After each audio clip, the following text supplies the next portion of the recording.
Here is Chapter 1 of the 7th of 8 stories about 6th grader Little Jack. Most of the clip art used in these slides were drawn by the author's former 6th grade student, T.J. Hutchison.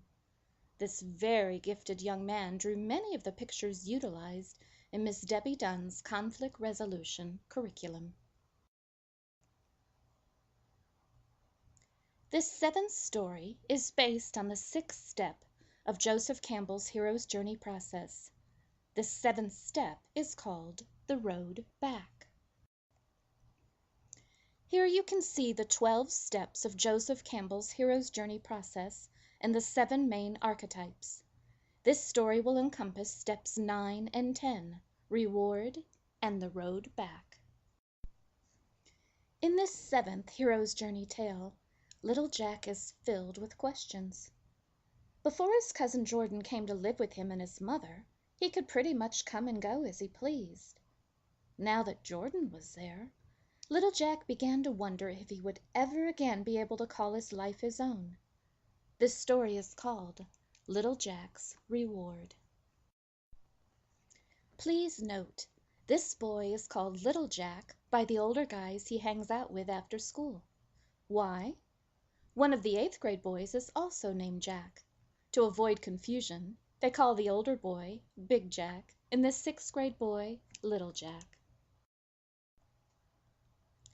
Chapter 1. Little Jack has a talk with his mom. Little Jack's cousin Jordan had been living with them for nearly a week. The two cousins had been on their best behavior so far, but Little Jack could feel that tension was brewing.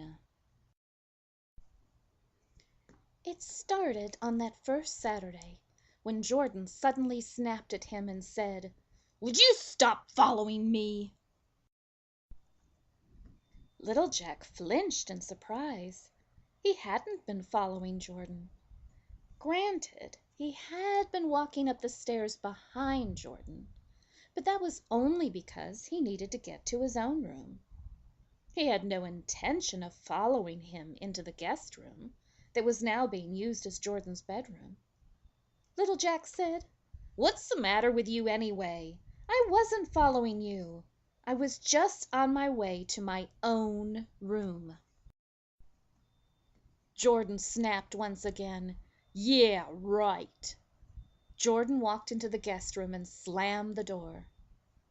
Little Jack paused once again in surprise and shrugged his shoulders. Then he walked the few more steps that would lead him to his own room, which was where he had been heading in the first place. Little Jack wandered around his room for a bit, and then stared at his reflection in his bedroom mirror. He asked aloud, "Wonder what's got into him?" Hearing no answer, of course, Little Jack simply shrugged his shoulders and sat down on his bed. Feeling restless, Little Jack looked around, wondering what he wanted to do next. If Jordan had not been there, he would have most likely gone to the park to see if any of the other guys were hanging out there that day. Or he might have gone downstairs to watch some TV. Or he might have gone to visit the Ancient One. Little Jack hardly knew what to do now that there was another kid living in the house. Little Jack wondered, am I responsible for Jordan every minute? I mean, do I have to wait around for him or invite him to do the things I am doing? Or can I just go off by myself and kind of pretend that Jordan isn't here? Little Jack was still undecided. He and his mom had not had a chance to discuss this. He thought glumly, I wonder what Mom's expectations are about all this. I wonder what Jordan expects from me. I wonder how much I'm going to be able to call my life my own anymore. Getting no wonderful answers, he finally decided to go down and talk to his mom. Very quietly, Little Jack opened his own bedroom door. He kind of crept past Jordan's closed bedroom door. he headed downstairs and found his mother in the kitchen. In a low voice, little Jack said, "Mom, may I talk to you for a moment?" His mother nodded her head and said, "Of course, Jack. What's on your mind?" "Well, you see, I've been wondering something." Little Jack really didn't have a clue how to begin. His mother asked, "What have you been wondering?"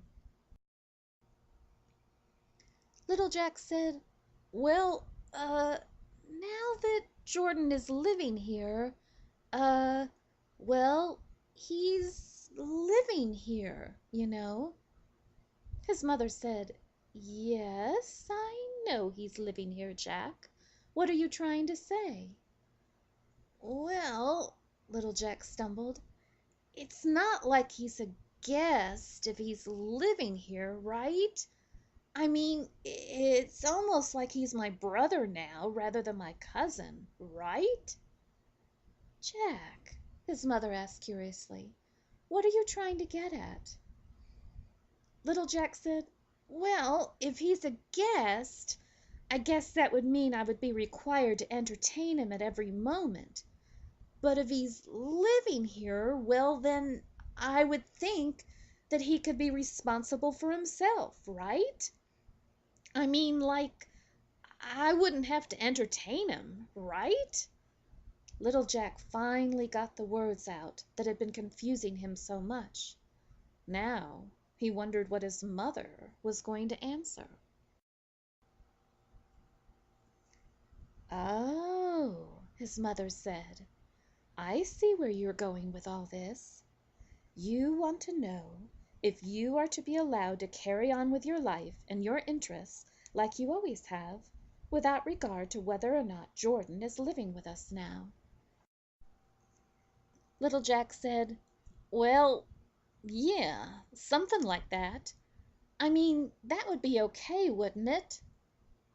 The way his mother said it, little Jack realized that it seemed a little selfish on his part. But at the same time, he wanted to be able to do a few things alone like he'd been used to doing. For instance, he had never told his mother about meeting with the Ancient One. In fact, he hadn't told anyone. But if he was always going to be expected to entertain Jordan, maybe he would never get to be able to go see the Ancient One again. His mother interrupted his thought processes with her question. "What would you hope Jordan would do if you had come to live with him instead of the other way around?" Little Jack said, well, I guess I would hope that he would introduce me around. But I did that. I introduced Jordan to the guys last weekend. He knows he can go there all by himself." His mother gently asked, "Do you feel that Jordan might feel a little shy about doing that?" Little Jack said, "Yeah, I suppose he might. Aw, Mom, I don't mind helping Jordan out if that's what he wants, but I also want to be able to do the things that I want to do. I don't always have to spend every spare minute with him, do I?" His mother smiled, a sad sort of smile. She said, "I know, Jack. This has been rather rough on you, hasn't it? I'm sorry. But it's also been pretty rough on Jordan. He's probably spending a lot of time wondering what's going to happen to him. He's probably losing sleep over wondering if his parents will stay together or whether they are going to split up. That must be pretty scary for him." Little Jack said quietly, "Yeah, I can imagine that would be pretty scary. I mean, it felt pretty scary to me when I found out you and Dad were splitting up. Aw, Mom, this is just so hard." His mother said, "Yes, it is, Jack. I'm not going to force you to do anything you don't want to do. You do whatever you feel is right." Little Jack stared at his mom thoughtfully. Then he said, Thanks, Mom. Okay. Well, I guess I'm going back up to my room for a bit." Little Jack walked slowly upstairs. He passed Jordan's still closed bedroom door. Little Jack went into his own room, closed the door, and sat down on his bed. Little Jack thought hard about the Ancient One.